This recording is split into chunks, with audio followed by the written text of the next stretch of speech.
বোলপুরের বাঁধঘোড়া এলাকায় একটি বহুতলে আগুন, ঘটনাস্থলে দমকলে দুটি ইঞ্জিন। বোলপুর থানার অন্তর্গত শ্রীনিকেতন রাস্তার বাঁধঘোড়া এলাকায় একটি বহুতলে সোমবার সন্ধ্যায় হঠাৎ ওই বহুতলের একটি আবাসনের ভেতর থেকে আগুনের রশ্মি সকলের নজরে পড়তেই চাঞ্চল্য সৃষ্টি হয়। আর সেখান থেকেই ওই বহুতলের ভিতর বেশ কয়েকটি ঘরে আগুন ছড়িয়ে পড়ে। ঘটনার খবর পেয়ে ঘটনাস্থলে পৌঁছায় দমকল দুটি ইঞ্জিন ও বোলপুরের মহকুমা পুলিশ আধিকারিক রিকি আগারওয়াল। দমকল কর্মীরা ঘটনাস্থলে পৌঁছে আগুন নিয়ন্ত্রণে আনে। পাশাপাশি ওই আবাসনের ভেতরে আটকে থাকা বাসিন্দাদের দমকল কর্মীরা উদ্ধার করে অন্যত্র সরিয়ে নিয়ে যান। এমনকি ঘটনাস্থল থেকে দুইজন বাসিন্দাকে গুরুতর আহত অবস্থায় উদ্ধার করে বোলপুর মহকুমা হাসপাতালে নিয়ে যায় চিকিৎসার জন্য। এই ঘটনাকে কেন্দ্র করে পুলিশ প্রশাসন ও দমকল দপ্তরের কাজের ক্ষেত্রে যাতে কোনো রকম অসুবিধা না হয় তার জন্য রাস্তার ধারে দড়ি ফেলে সাধারণ মানুষদের সরিয়ে দেওয়া হয়। তবে এই ঘটনায় স্থানীয়রা ক্ষোভে ফেটে পড়েন।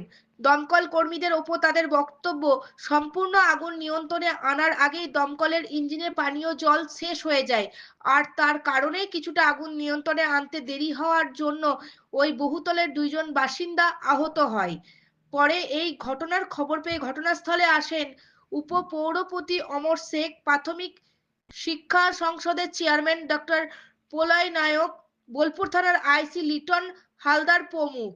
তবে ওই বহুতলের ভেতর কিভাবে আগুন লাগলো তা স্পষ্ট নয়, যদিও পুলিশের প্রাথমিক অনুমান ওই বহুতলের পাশে রয়েছে একটি 1100 ভোল্টেজের ট্রান্সফরমার, সেখান থেকেই কোনোভাবে শর্ট সার্কিট হয়ে ওই আবাসনের ভেতরে আগুন লাগে।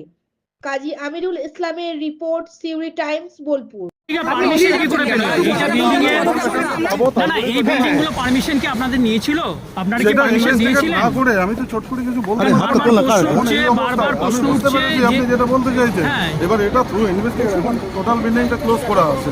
কে মালিক, কি ব্যাপার, কি নিয়েছিল কি নিল না, ডিটেলস আমি জেনে কতজন আহত আপনি প্রাথমিকভাবে কি জানতে পারলেন সেটা? প্রাথমিকভাবে যেটা জানছি দুজনকে রিকভার করে হসপিটালে নিয়ে যাওয়া হয়েছে এবং দুজন সিভিয়ার ইনজুরি। মারা যায়নি এখনো? জীবিত না মৃত? ফায়ার ব্রিগেড ওঠার রাস্তা নেই, উঠতে পারছে না ফায়ার ব্রিগেড, মই দিয়ে উঠতে হচ্ছে। এরকমভাবে বিল্ডিং বানাই, পারমিশন দিচ্ছেন কি করে? কি বলবেন? আমার মনে হয় যে যে অবস্থায় আমরা রয়েছি তাতে আমি ব্যক্তিগতভাবে বলবো যে শুধু যে মানুষগুলো এখন হয়তো একটা টানাপোড়েনে বা জীবন মরণের সঙ্গে লড়াই করছে তাদের সুস্থতা কামনা করাটাই একমাত্র কাজ। কতজন আহত হয়েছেন জানেন?